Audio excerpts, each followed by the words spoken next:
నగరంలో పాత మున్సిపల్ కార్యాలయం స్థానంలో స్మార్ట్ సిటీ నిధులతో నిర్మిస్తున్న సిటీ ఆపరేషన్ సెంటర్ నిర్మాణ పనులను త్వరితగతిన పూర్తి చేయాలని స్మార్ట్ సిటీ మేనేజింగ్ డైరెక్టర్ నగరపాలక సంస్థ కమిషనర్ మౌర్య అధికారులను ఆదేశించారు. స్మార్ట్ సిటీ నిధులతో జరుగుతున్న వివిధ ప్రాజెక్టుల పురోగతిపై నిర్మాణ సంస్థల ప్రతినిధులు స్మార్ట్ సిటీ అధికారులతో శుక్రవారం సాయంత్రం మేనేజింగ్ డైరెక్టర్ సమీక్షా సమావేశం నిర్వహించారు.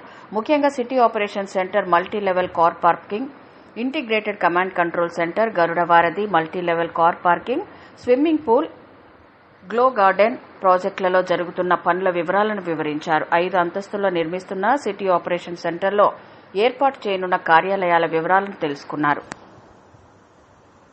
ఇందులో కొన్ని మార్పులు, చేర్పులు సూచించారు. ఈ సందర్భంగా మేనేజింగ్ డైరెక్టర్ మౌర్య మాట్లాడుతూ, నగరంలో ఎంతో ప్రతిష్టాత్మకంగా నిర్మిస్తున్న సిటీ ఆపరేషన్ సెంటర్ గడువులోపు పనులు పూర్తి చేసి అందుబాటులోకి తీసుకురావాలని అధికారులను ఆదేశించారు. సిటీ ఆపరేషన్ సెంటర్ భవనంలో అధికారుల ఉద్యోగులకు సరిపోయేలా ఫర్నిచర్ తదితరాలు సిద్దం చేయాలని, అందులోనూ నాణ్యతా ప్రమాణాలు పాటించాలని అన్నారు.